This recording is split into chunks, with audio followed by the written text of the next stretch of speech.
I think I'm going to enjoy a quarterly video for this situation. Monthly might just be a little too much for me.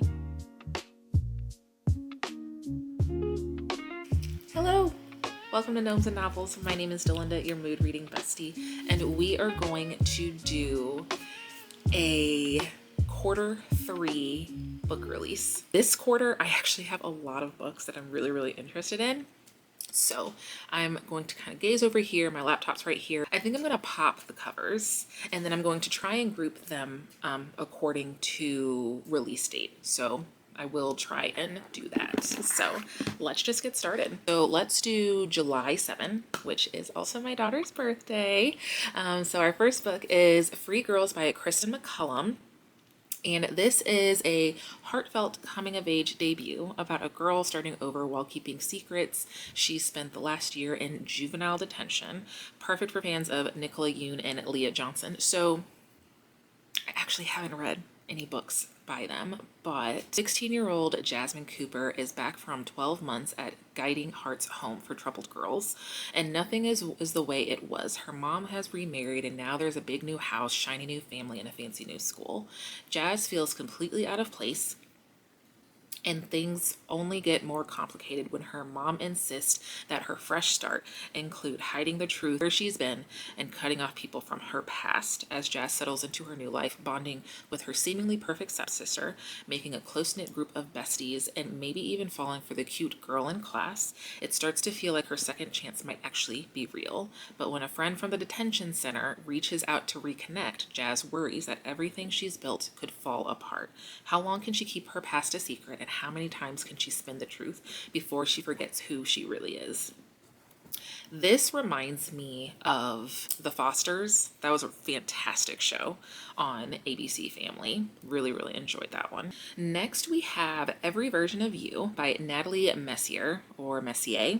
For fans of The Love of My Afterlife and The 7-Year Slope, Joey Vasquez's life is the definition of good on paper. At 32, okay, so we have an adult main character. Let's go. At 32, she's a Los Angeles lawyer on the cusp of making partner, but while she's a professional success, she's a personal disaster. I love that.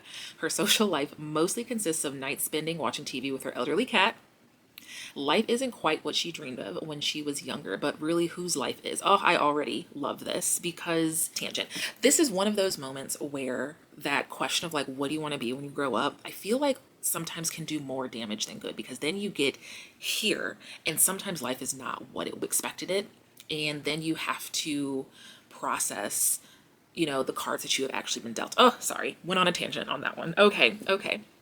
Back to this one. But a dinner party with her best friend she secretly pined after for years, and its aftermath changes everything. When Joey is given a second chance at life, she finds herself in college again. Oh, okay. Armed with memories from her first life, Joey is certain she's come back to finally convince the one man she ever loved to love her back.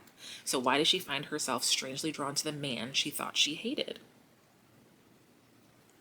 Okay. And for most of these, all of these, I know little to nothing. So we are finding things out together. Okay, this one I saw the cover and I was like, everything was beautiful and nothing hurt. That just sounded deep and emotional. So by Ben Reeves, Travis is death in the modern world. He wears jeans and a t-shirt and lives in a small gray town. His job is to offer people comfort in their final hours of life. He's stoic, gentle, and a little naive despite everything he knows. He's young and handsome despite who he is.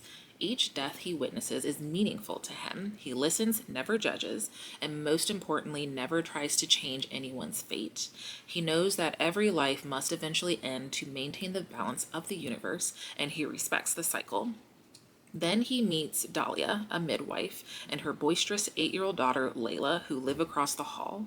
As Dahlia and Layla come to embrace Travis, it becomes more difficult to maintain the detachment that's allowed him to function for so long. Their time together teaches him what's truly important in life and what might be irrevocably lost in death. Everything Was Beautiful and Nothing Hurt is a timeless story about appreciating life, accepting its end, and finding our place in the universe. Oh, yes, that one I know is either going to be a tearjerker or it's going to like completely warm my heart. So yeah, Yeah, that sounds like a really good one. Heartstopper, Volume 6. We get back with Nick and Charlie. I think I still have to read Volume 5. I have to go back and see how far, because I think I got up to when she was still working on them. This one is a graphic novel, mostly illustration, small amount of words.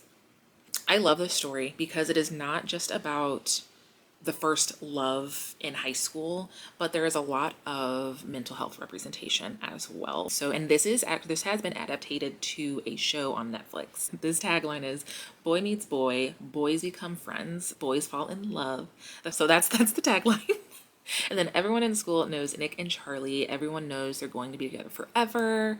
But Charlie's busy with his bid to become head boy. And while Nick is preparing to leave for college, he's starting to wonder who he'll be without Charlie. Oh, yes. The last volume that I read was hitting heavily on Nick. I have to get them right. Charlie. Was heavy on Charlie's eating disorder and other mental health issues that he was struggling with. So I have to figure out what happens in 5. I do know at some point they do the college visits and stuff like that. So I guess we are continuing the story. I don't know how many volumes this is projected to be, but I would absolutely recommend this series as just a nice, wholesome story about 2 people experiencing their first loves. Okay, this one is completely out of my comfort zone genre. This is The Death Row Club by V.A. Vasquez. Some things run in the blood. Okay. Plenty of people have lousy parents. Yeah. But Nicola Fisher's father has been convicted of murdering 5 young women, including her best friend, Welvin. Fired from her job and hounded by reporters, Nicola passes the time by doom-scrolling and drunk dialing Greer Woods, the alluring host of hit show To Catch a Killer, who cracked the case and turned Nicola's life upside down before disappearing along with her so-called best intentions. When an email from Greer finally shows up in Nicola's inbox, there's no apology or explanation, just a cryptic invitation. The Death Row Club is an annual weekend getaway for the adult children of serial killers, and Nicola is the newest reluctant member. Desperate to escape her small town, she accepts the offer with barely a second thought, forging tentative bonds with her fellow club members, most of whom seem intriguing and only slightly unhinged. I'm not going to read anymore because, like, that one just sounds fun. It definitely is on the thriller suspense side. And I do enjoy books like that. Yeah. Clearly I was smiling halfway through that one. So that one sounds good. Ooh, okay. This one, I came across this one and I was like, baby, that cover. I don't care what the heck is inside of it. Yeah, this is Die For Me by Shirlene Obuobi. So the tagline for this one is, "What my eyes are showing me can't be possible, can't be real, because if they are, then I have to accept that Julian Conrad has been alive for a very long time. To be human, you know? It's giving Edward." Sean's not in the market for love. The only female, let alone black, interventional cardiologist at her hospital. She's watched too many of her male colleagues divorce their wives to marry younger models. And then there's the abusive relationship she spent the better part of her early 30s healing from. Her passions are reserved for her best friend, her goddaughter, and her job. Then she meets Julian, brooding, beautiful, and 11 years her junior. Yeah, I don't know why I just got excited. Julian pursues her in a way that sets off alarm bells in her mind, but she finds herself unable to resist their undeniable chemistry, even starts fantasizing about him in dreams that feel altogether too real. They also have a lot in common despite their age gap, so to hell with it. If men can date younger, why can't she? But the more Sean gets to know him, the more impossible Julian seems. He has a depth and sorrow to him that's beyond his years, and sometimes there's a look in his eyes that's less than human and leaves her feeling more like prey. This is for my bestie right here. Plus, Sean herself has been exhibiting odd symptoms: memory lapses, a lack of restraint that's unlike her, persistent exhaustion that all trace back to Julian, making Sean feel more than a little afraid. Who or what is she falling irrevocably in love with?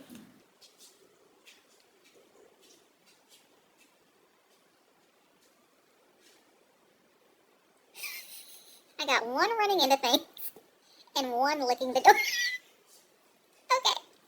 Hey, guys. That's going to be a great autumn read right there. So I came across this one, Ace and Ember, and I saw that it was the second book in a series. And then it reminded me of, the one book. Oh my gosh. It reminded me of the book. Can't think of it. This one says, a forbidden desire, a game of cat and mouse, a love that could ruin everything. Hold on tight for the wild ride that is the next installment in Kate Crew's extra spicy Mavericks series. So this one, so I saw cat and mouse, and then we had, you know, the little devil horns and the heart. I'm thinking it's probably like a dark romance situation. Some of the tropes in this one is brother's best friend, enemies to lovers, forbidden love, morally gray MMC, and extra spice. For that one, because I haven't read the first one, so I have to read the first one. Let me see what the first one is. I don't want to read too much because, I mean, I guess it's already like brother's best friend, so it's probably from book one. But book one is Rook and Rebel.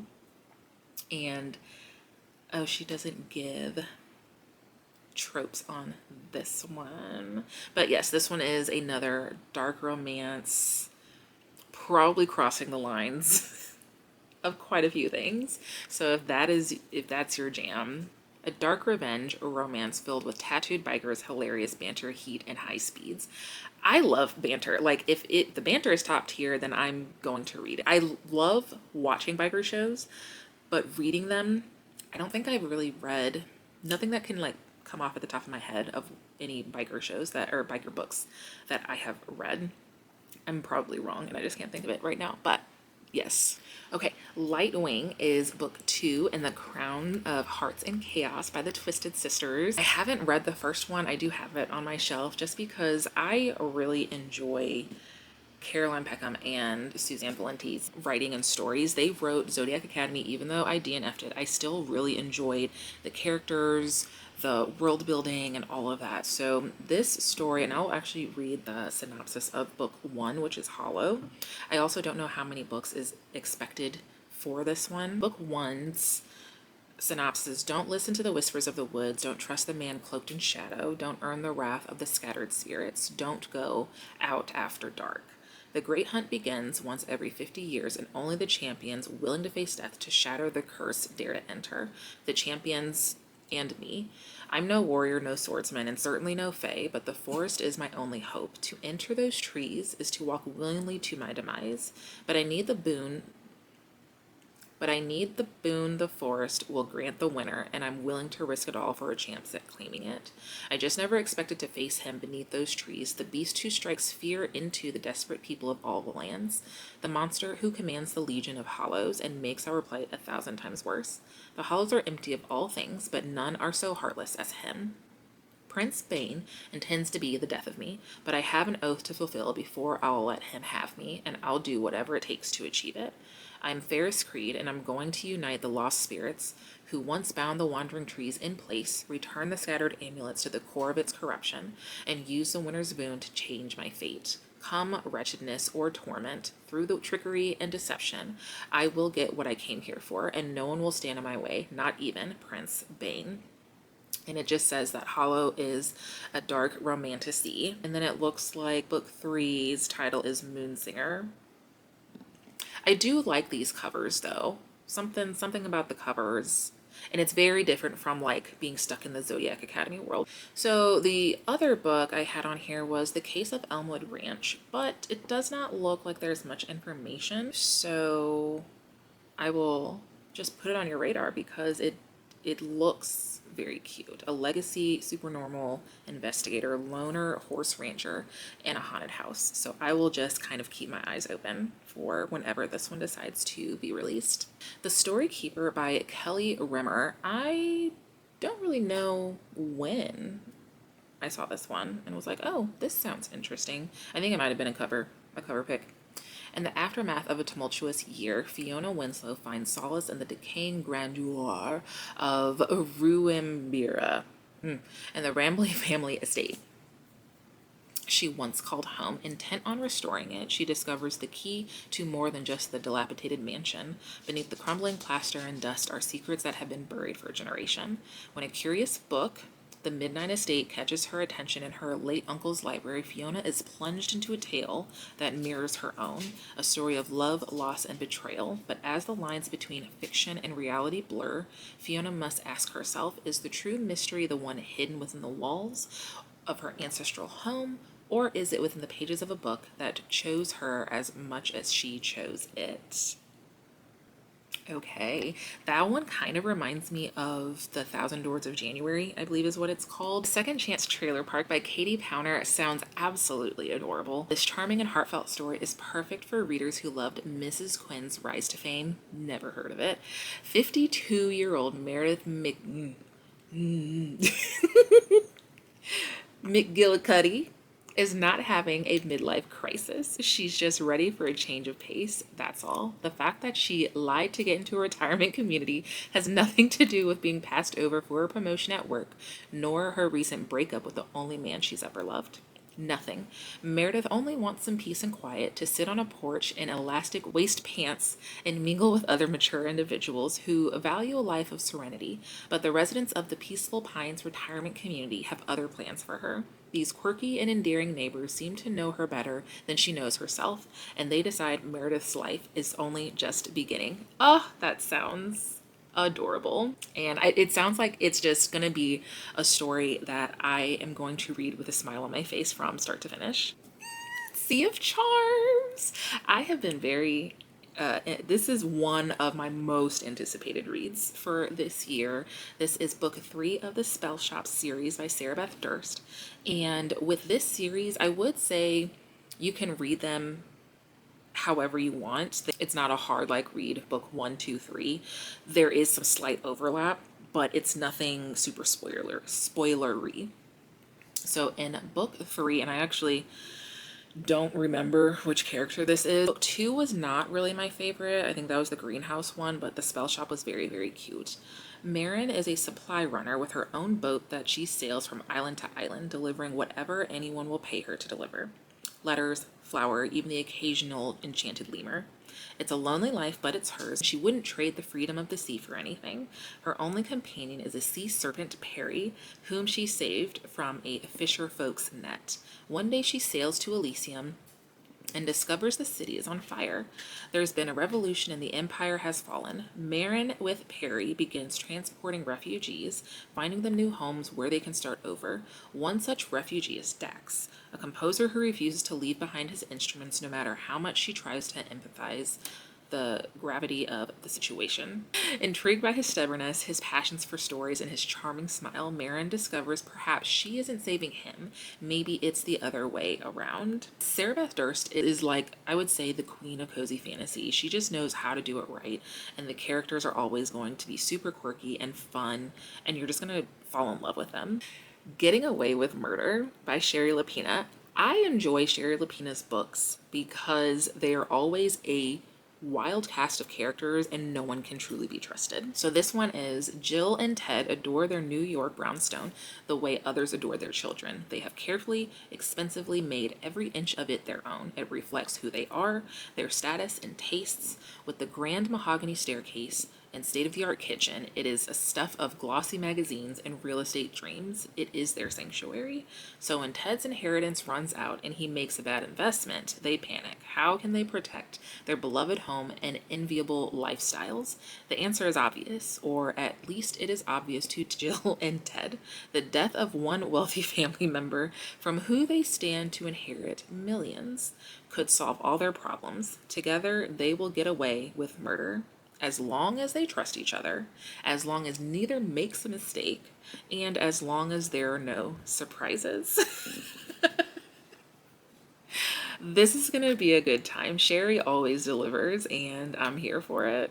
Hopefully the lighting is not too terrible. We had some weather mishaps. So we are continuing on with August's book releases. We have Find My Way Down to You by Julian Winters. It's looking like it's a YA queer romance story. I haven't read anything by Julian Winters, but I know he is a very well-beloved writer in this area. 18-year-old August is trying to navigate life after the sudden death of his boyfriend left him devastated, aimless, and feeling guilty. Years after the tragic accident, August mistakenly stumbles into a world beyond his own, the underworld.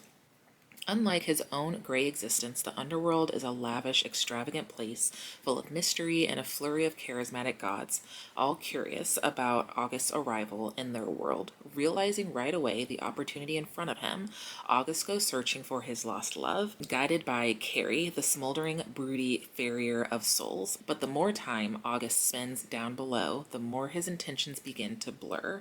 Is he visiting the realm to reunite with his soulmate? Or is he desperately, inexplicably, intoxicatingly drawn to Carrie, with his own world in pieces in a dangerously seductive realm, promising him a new existence at a heavy cost? August must choose a life with grief or a love that might destroy him. That one sounds good. Ooh, Ghost in the Night by Tiffany D. Jackson. When she announced that she was having a release this year, I got excited. I have read a handful of Miss Jackson's books, and if you've read them, then you understand the hype, sometimes the frustration, sometimes the open-endedness of her stories. So let's see. This one takes place in Savannah, Georgia. It's a city on the edge of when 12-year-old Harmony arrives with her blues musician father for a summer gig. The recent disappearance of a local boy remains unsolved, and the trail has gone cold, leaving the simmering community without answers or closure. Savannah, with its mossy trees and ornate old homes, is also a place rich in history and ghosts. Ghosts are what pique Harmony's interest. Still reeling from her losses back home, Harmony wants to believe in ghost stories, but isn't sure what's real. When she goes on one of many ghost tours around town, she takes a photo of what might be a ghost, or is it a hoax? As Harmony and her new friends look into the truth behind the ghost picture, they stumble into a dangerously tangled web of ambition, lies, and murder. Can Harmony unravel the mystery in time, or will she have to give up the ghost? This one is a middle grade. I don't really do ghost stories, but that one, anything Tiffany D. Jackson comes out with, it's gonna be a great story. Okay, so my next one is The Lion in the Deathless Dark by Carissa Broadbent. Here's the thing with this series. I don't know what the number in its entirety is going to be, because I know this series is sets of duologies. I've read book 1 in the first duology, and this looks like it is book 5 in the Crowns of Nyaxia series, which means this is book 1 of the third duology. So I will give a synopsis of book 1, because I do believe these characters it is a series that you're going to want to read in order and everything. Oh, so it says it's going to be 6 books in total. So this is the last set of duologies that I haven't even started. And when I read The Serpent and the Wings of Night, which is the first book in the first duology, I really enjoyed it. I just didn't continue. And it's very difficult for me to even attempt to,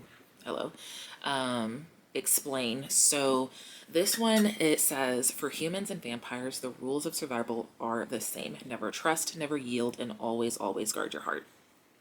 The adopted human daughter of the Nightborn vampire king, Oriya carved her place in a world designed to kill her. Her only chance to become something more than prey is to enter the Kajari, and that was a legendary tournament held by the goddess of death herself. But winning won't be easy amongst the most vicious warriors from all three vampire houses to survive. Araya is forced to make an alliance with a mysterious rival, and everything about Rain is dangerous. He is a ruthless vampire, an efficient killer, an enemy to her father's crown, and her greatest competition. Yet, what terrifies Araya most of all is that she finds herself oddly drawn to him.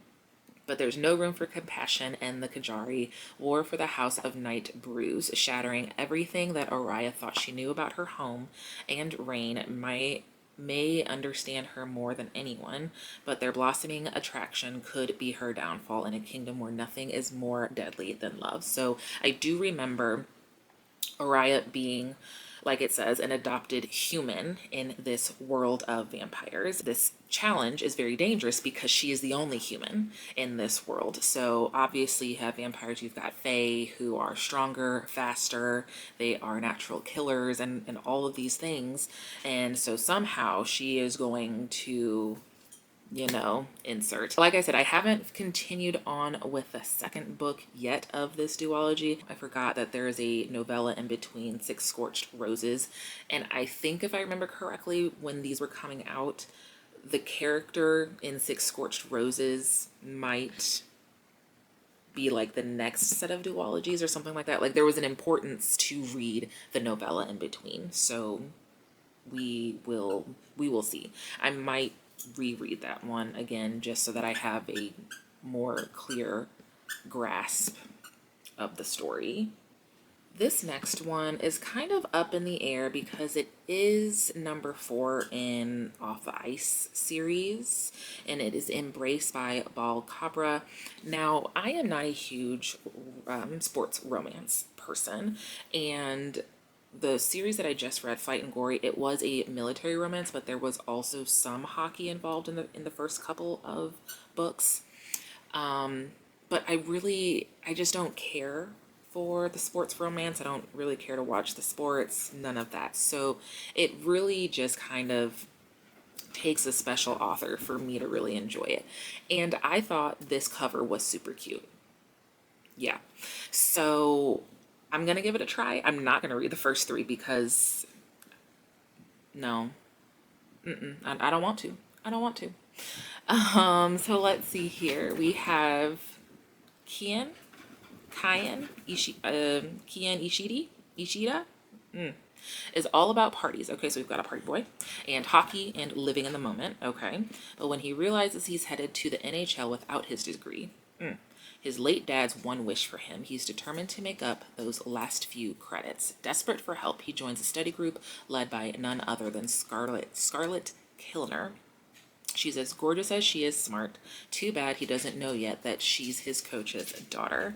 After making a reputation for herself, all Scarlett wants for her senior year is to prove she's more than her mistakes and graduate without tarnishing her well-respected father's name.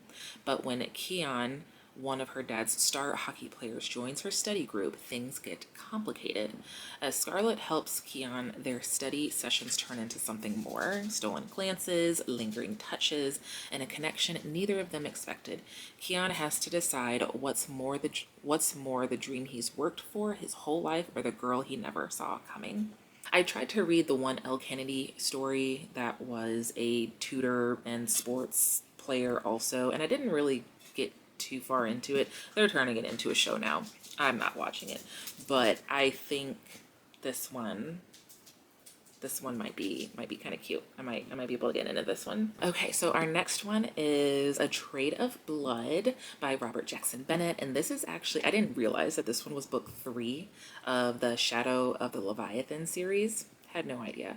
And I also do not know how many books are set to be in this series. So the first book in this one is The Tainted Cup, and then the second book is A Drop of Corruption. What I know about The Tainted Cup and what kind of like sold me was it gives like Sherlock Holmes vibes as far as it being a mystery, and as far as the main characters like the detective and his assistant giving really good banter, but also set in like this fantasy world. So that basically sold it for me. But as far as like what the following books are, I have no idea. So if Sherlock Holmes and Watson vibes is up your alley, I would probably give this one a shot. Now, this next one I actually just randomly came across as I was browsing for this vlog, is Fruit Fly by Josh Silver. This is a hideous cover. But it's like so minimal and the colors are so bright that it's super eye-catching. So the tagline for this one is go gay, go sad, or go dark. Okay. Excuse you, ma'am. In my ear. Okay. So let's see here. A washed up author will stop at nothing to claw her way back to relevancy, even if it means appropriating a young gay man's tragic story. Mallory Maddox is buried under 7 years of writer's block. With her status as a literary sensation fizzling, she'll do anything she can to resurrect her career. Inspiration needs to strike, and fast. Enter Leo. He's a struggling addict, sleeping under bridges and trading sex for survival. He's vulnerable, he's enigmatic, he's exactly what Mallory has been looking for. Mallory needs Leo if she wants another bestseller. The world needs Leo's story right now, and Mallory believes she deserves to tell it. Really, it's her story. She's the one who wrote it after all. But as secrets threaten to unravel more than just her career, Mallory must decide how far she will go to pen the perfect story. This actually reminds me of Yellowface, with the whole like taking someone else's story and writing it or printing it as their own. I never actually read Yellowface, but that's what it is. That's what it's giving. And yeah, I think that will be a very good, like thought-provoking story. Wings of Reverie by Anna Bright is book 2 of the Wings of Pixie Hollow. I don't know if this is going to be a ongoing series or what, but I did read book 1, which is like a Tinkerbell story. So this is for our Disney girls. And I really enjoyed the Tinkerbell show with all of her friends and having all of their different magical abilities to different things.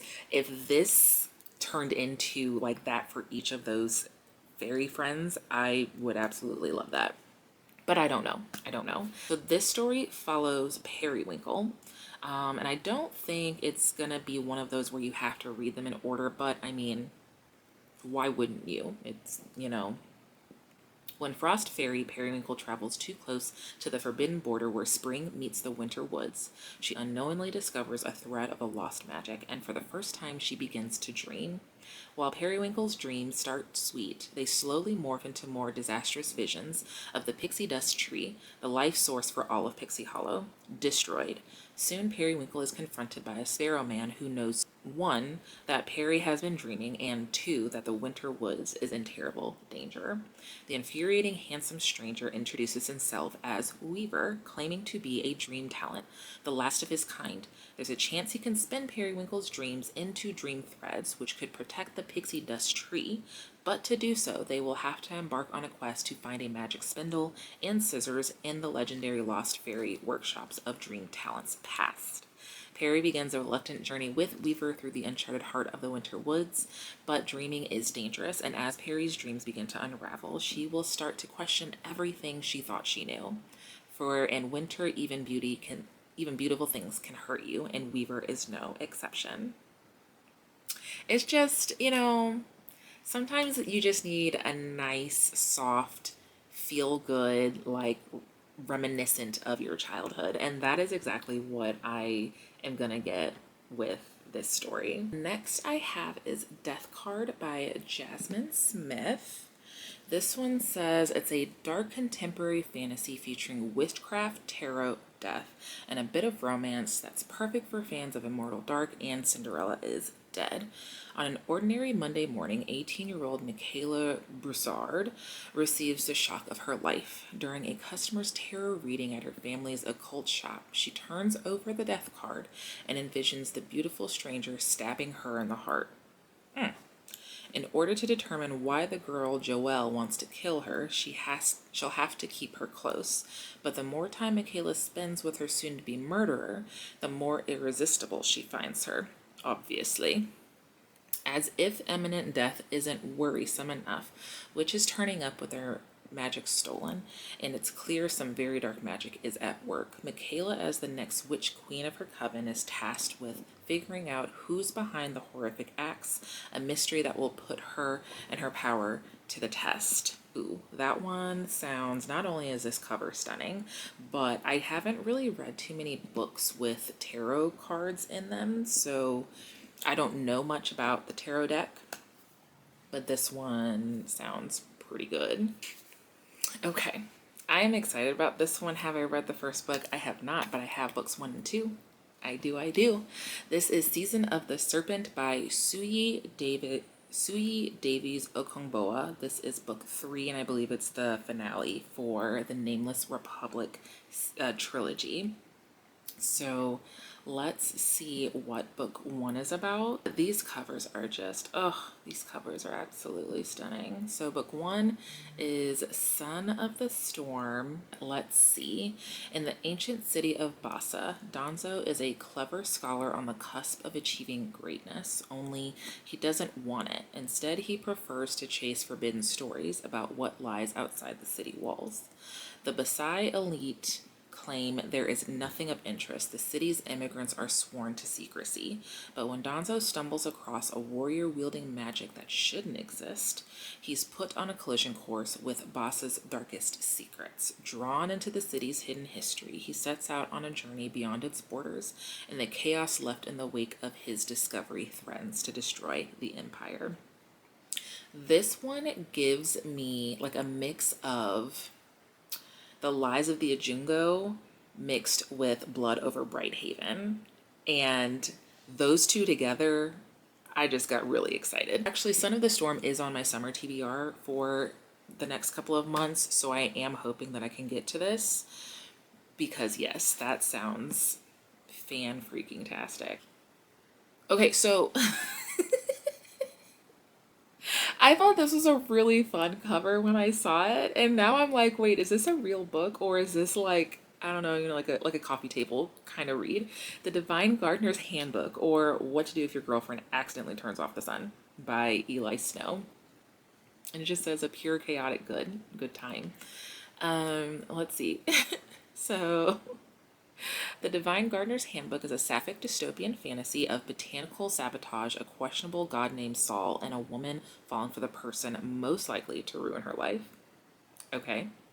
In a Jenga-stacked megacity where glowing blue flowers hum in the dark and palace doors open into secret worlds, getting a job in the Divine Gardens is almost impossible, like being plucked from obscurity by a carnival claw machine, but Cyprin has spent her whole life trying.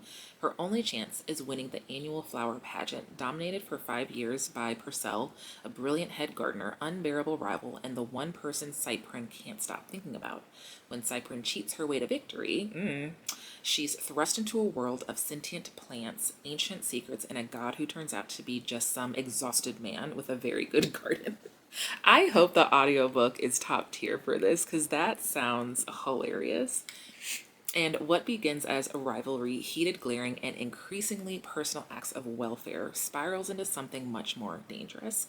As rebellion spreads through the city and the truth beneath the gardens begins to unravel, Cyprin and Purcell find themselves caught between ambition, obsession, and the terrifying possibilities of understanding each other completely, even if they burn the whole world down in the process. The Book of Chuck by Latoya Watkins. I have not read anything by Latoya Watkins, and I do know that she's got another book that I have had on my TBR for some time. Let me see. She's got a couple, actually. So Holler, Child Stories, and then Perish. Both of those have been on my TBR. I know I've seen her name before. And this story is set across Texas and spanning 4 generations. I love a generational story. The Book of Chuck is a gimlet-eyed investigation into birthright and belonging through the story of one family in which certain members have clairvoyant powers. Ooh. Pa no go him burn. When baby Nanny utters these prophetic words in 1936, she marks herself as cursed. The ability to see death before it happens forever changed the course of her life and the lives of her descendants. 40 years later, Chuck is about to become a father. He intends to make a home filled with love, unlike the one he was born into. But when he begins paying visits to his estranged mother, Nanny, in search of answers, she starts pushing him away from the life he's always wanted. Okay, so one, his mother, but we have 4 generations. I guess I'm gonna just have to read it to find out. That's what that says to me. Oh, Bedeviled by Laura Thalassa. This is the final book in the Bewitched series. I haven't, again, another series that I have collected because I loved the OG covers. She is producing the original as well as the newly pubbed cover. So I have just kind of been collecting the OG covers. She has also written The Four Horsemen, and I have one more book left in that series. I really enjoy her writing style and just her overall story plot. So I haven't read any of these yet, but since this is the last one, let's go back to book 1, which is Bewitched, and see what the overall gist is for this series. At age 20, Celine Bowers desperately hopes to be accepted into Henbane Coven, an academy for young witches. Okay. Since one of I swear my dogs be farting. Since one of the requirements for entry is to connect with her powers via a quest through the wilderness, Celine books a trip to South America. When a nefarious supernatural force tries to drag her plane from the sky, Celine's magic awakens to save her life. At a cost. Using her powers devours her memories one by one. Oh, that's a twist. Worse, when Celine braves the jungle and discovers the source of the attack, she finds herself awakening an ancient evil, Memnon the Cursed, who mistakes Celine for his long-dead wife. The wife who betrayed him, Celine manages to escape and begin her studies at Henbane, but when Memnon turns up at the coven and witches are found dead across campus, Celine becomes entangled in a dangerous plot. Accused of the murders on the basis of her memory loss, Celine must rely on Memnon's help for answers, and his plans for her will change everything. I have heard wonderful things about Memnon. I don't even know what any of that means, but I have heard wonderful, wonderful things about this. I almost said this man, this cursed figure. This next one, I am not sure how I'm going to get a hold of it. I think I'm probably going to have to order it as an ebook because this is a Nigerian published book. This is Halves by Mariam Abdul Karim, and I think I just came across this on Instagram and I was like, this cover is stunning. So this one says, all Kahindo Bello wants is to survive orientation camp and secure a good place of primary assignment in Abuja. But when her twin sister begins to act strangely and a dead body turns up, her hopes for an ordinary life begin to unravel. After Kahinde stumbles upon evidence that points to her twin, Taye, she takes it upon herself to uncover the truth. But the deeper she digs, the more she risks destroying the fragile world she's trying to hold together. That is all I've got on an Instagram post. And so I'm hoping that I'm able to get a copy of this because it sounds fantastic. Alrighty, and then the last book that I'm excited about for August is Blood Rising by Marcus Redman, and this is a part of the Blood Saga series. I'm not sure how many books we are expected on this one. And this one I have not read yet again, but I think this would be a great autumn read because I think there's vampires. So book 1, The Blood Slaves. It says, in the province of Carolina, 1710, freedom seems unattainable for Willie, for his beloved Gertie, and for their unborn child. They live, suffer, and toil under their brutal master, James Big Jim Barrow, whose grand plantation was built by the blood, sweat, and tears of the enslaved. To flee this hell on earth is to be hunted and killed. Until one strange night, Willie is offered a dark hope by Rafazi, an enigmatic slave with an irresistible and blood-chilling path to liberation. Hailing from the kingdom of Ghana, Rafazi is the lone survivor of the Ramanga, an African vampire tribe rendered nearly extinct by plague. Rafazi has roamed the world for centuries with an undying desire to replenish the power that once defined his heritage. In Willie, Rafazi has found his first biddable subject to be turned into help in a hungry revolt, and Willie desires nothing more to free his people from malicious bondage, whatever it takes. There is more, but I'm going to hold off on it because this is giving kind of like some suspense vibes, as well as it's reminding me a little bit of Dread Nation, that duology. Now, let's hop into what books I'm excited for September. Yes, this book just got announced like recently, and book one came out a while ago, and so I've been very, very excited. My ears have been waiting on this. This is Golden Flight by S.K. Ali, and it is the finale of the Keeper's Records of Revolution duology.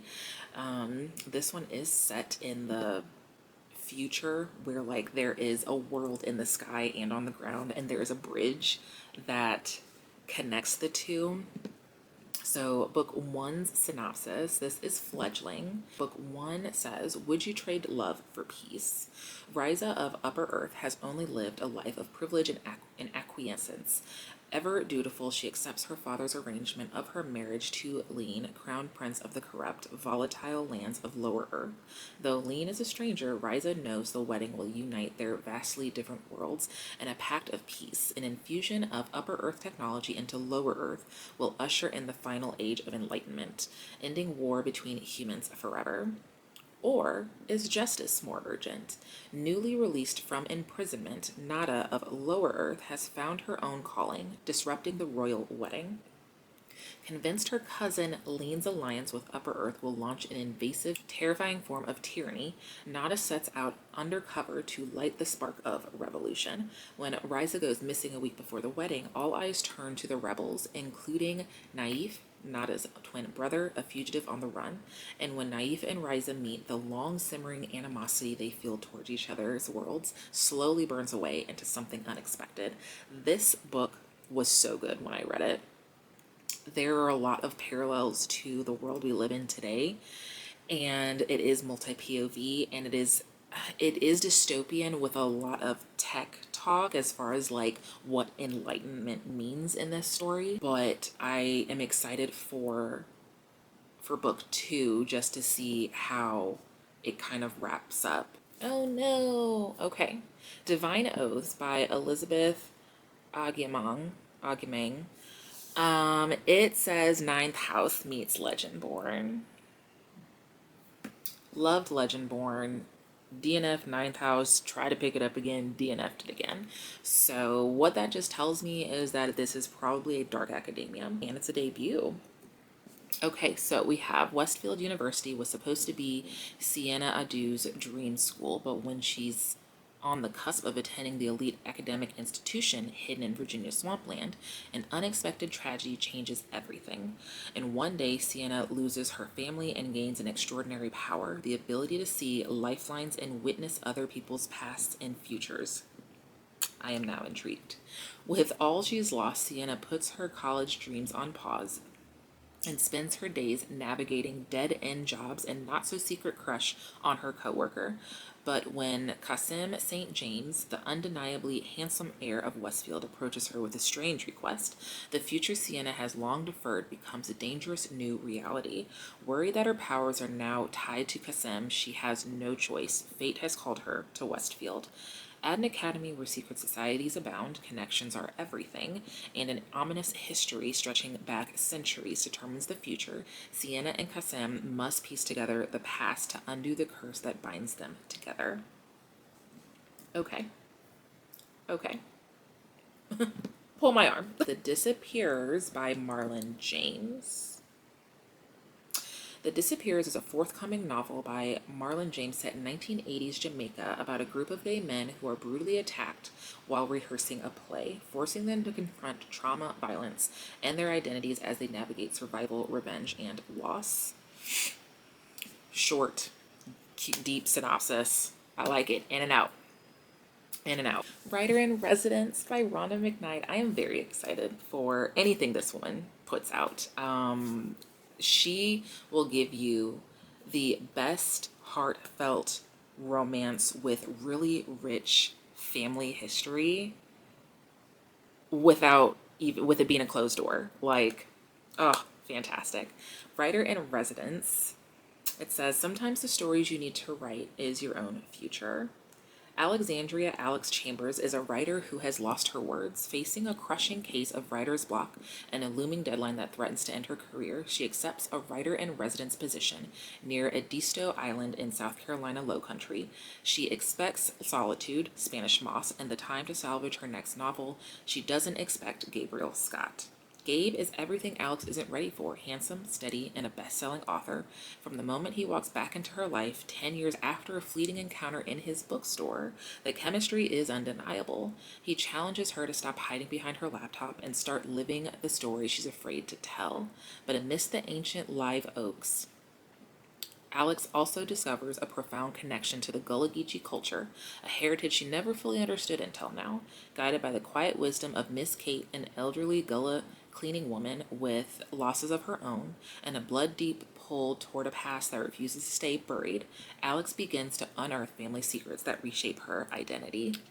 And Rhonda hits every time. Next we have Queenie is Working on It by Candace Carty-Williams. I enjoyed Queenie.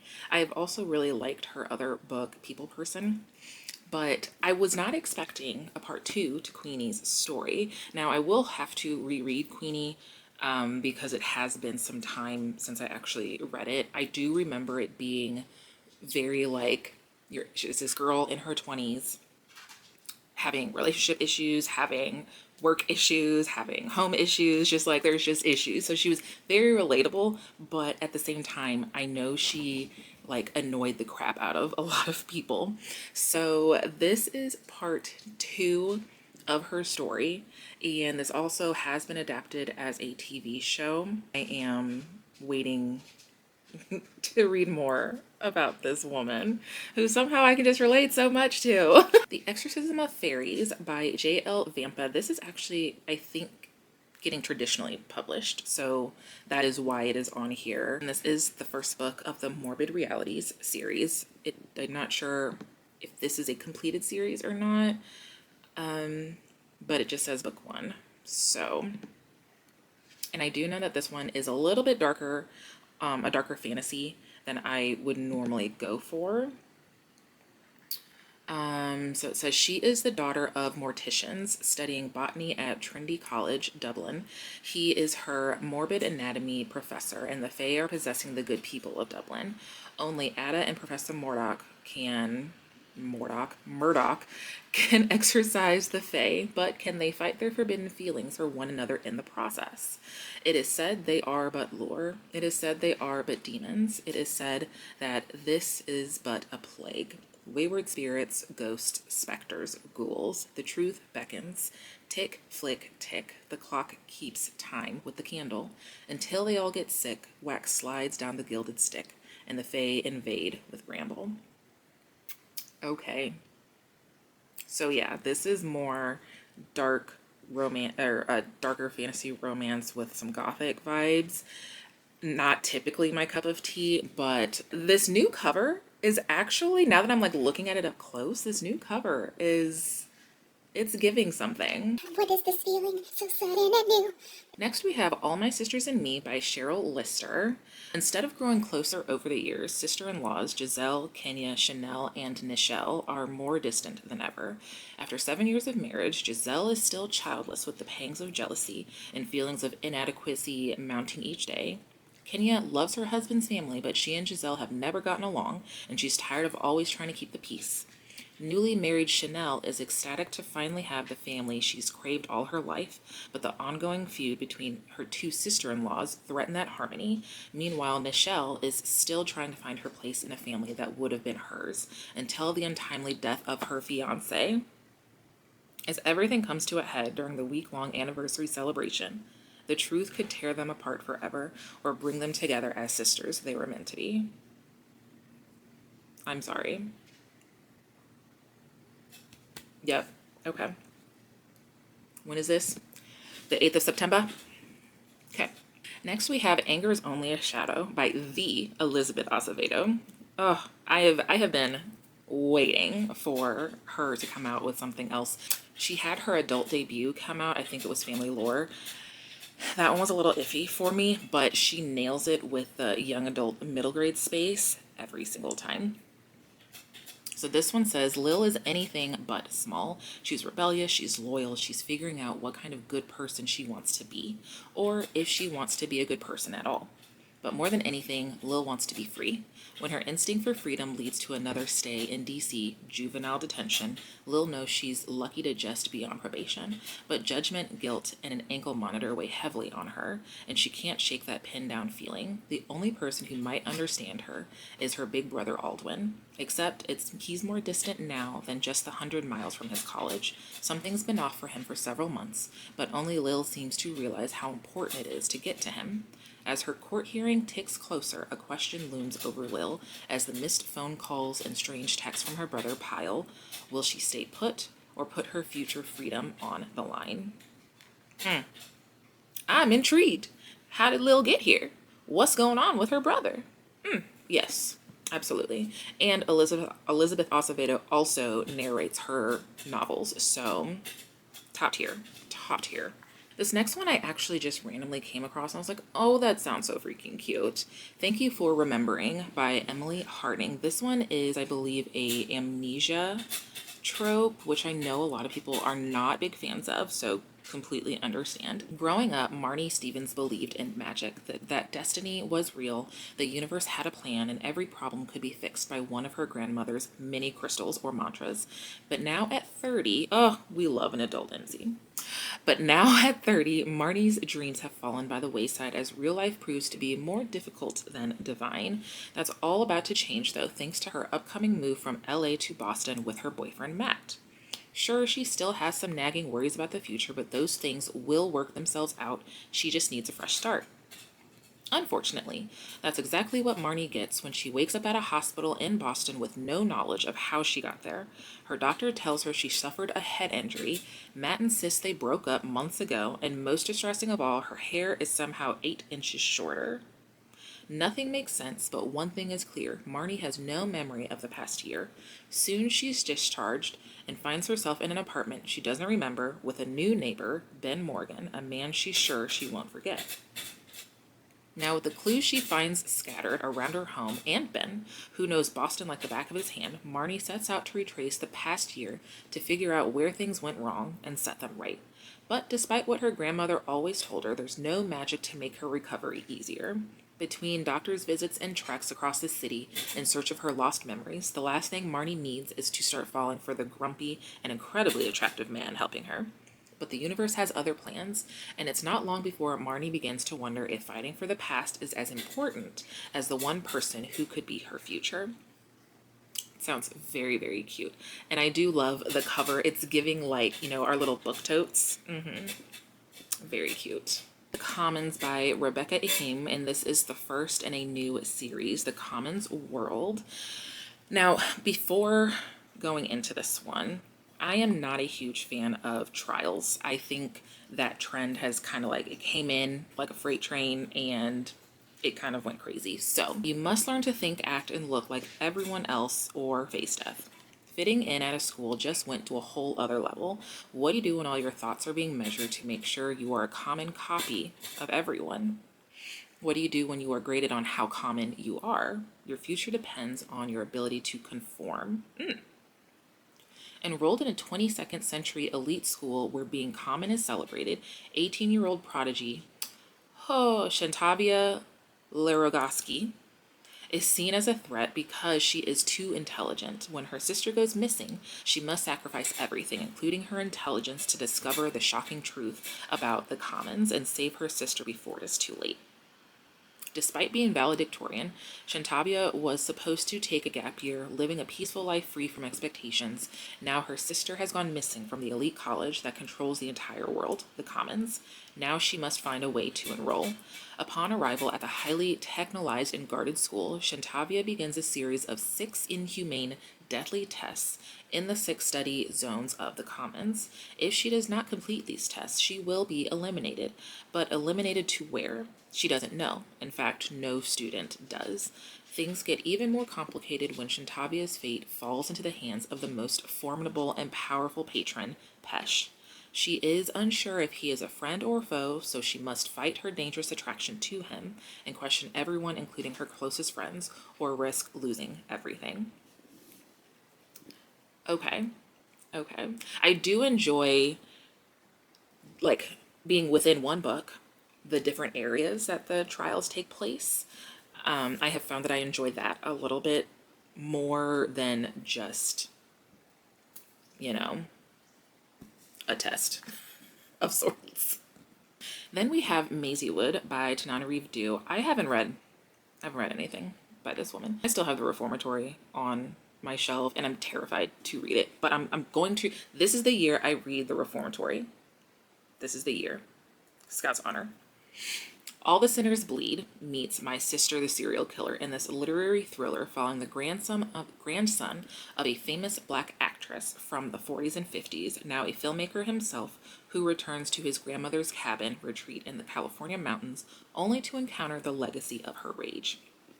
With flashbacks to Johnny's grandmother, this novel explores 3 generations, beginning with Mizelle Washington's life as a young actress. 50 years after Mizelle's death, Johnny will discover the secret she's kept and nurtured since she was a child, when she had a dark wish come true.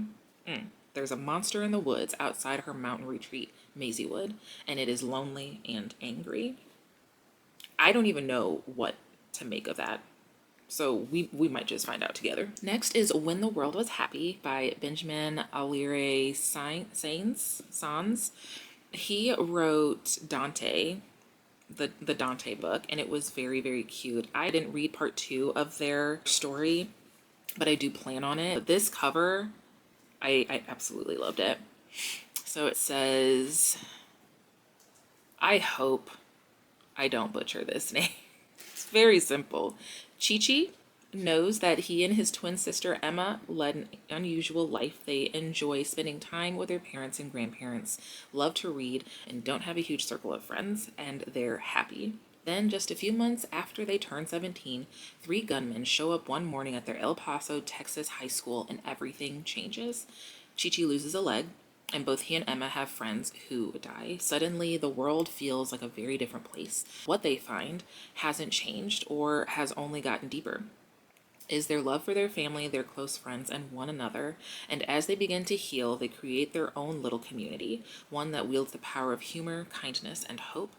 Chi-Chi finds himself doing all kinds of things he never expected, from his junior, relearning to walk, falling in love with the boy he's nursed a long-time crush on, making friends with a kid he always found intimidating. By the end of this life-changing school year, none of them will be the same, and many of them will have found their voices in ways they never imagined. Oh, that one hurts my heart. I'm gonna love it. Then we have The True Confessions of First Lady Freeman by Disha Filia. I read The Secret Lives of Church Ladies, I think it was at the beginning of this year, and loved it so much. The book of short stories. I think it was, I don't even remember. I'm not gonna say 6, but that wasn't it. But the short stories, normally short stories do not work for people, but I think she did a really good job with this one because it wasn't like short stories coming from fuller novels. These were literally small stories of characters and situations and scenarios that really just make you realize that, like, these are still people. Like, yes, we are within the church, but these are still people, and these people still have real problems. Absolutely. I would recommend that one. So, Confessions of First Lady Freeman. From the moment Charisse Freeman ditched her humble roots and married a megachurch pastor, 15 years her senior, ooh chow, she's been labeled too brash and too out of the world by church folks who grudgingly accepted her into their fold, and too holy by her estranged childhood bestie Petra. Char doesn't have many allies, but that hasn't stopped her from building an enviable business empire, spanning books to clothing to branding products, and living the comfortable life her husband's power affords her. On the eve of her 40th birthday, Char gets the final bit of validation she's always dreamt, a coveted invitation to participate in the First Lady USA pageant. This is her chance to be accepted by the other pastors' wives, first ladies, who are like Jesus' disciples if they had been a group of mean girls. Finally, blissfully, the ice between Char and the other first ladies begins to thaw. As the pageant nears, a sensational scandal breaks when Char at the center, and her carefully curated life implodes. Char faces down shame and terrible secrets from her childhood, and is reminded that in the eyes of the church, optics can matter more than the truth. That one's gonna be good. That's the book club pick right there.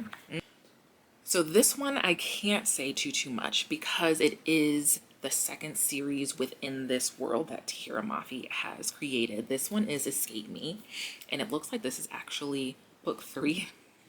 Whoops. Okay.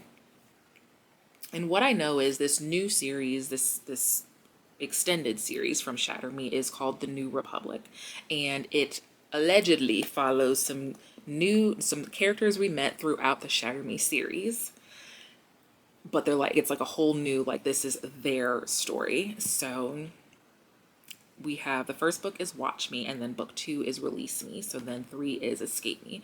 And I love these covers. The stories are entertaining, a bit, I wouldn't even call it mid because that's mean, but they are truly like teenagers doing the work of adults in this dystopian setting. So if that just like grinds your gears, I probably would not say pick this story up, but they are very entertaining. They are like my palate cleansers. I absolutely love reading them. And what I do like about her books is they literally pick up where the next one picks up where the previous one ends. So like you're not missing a minute, you're not missing a week. It is back to back to back. So I really do enjoy this series.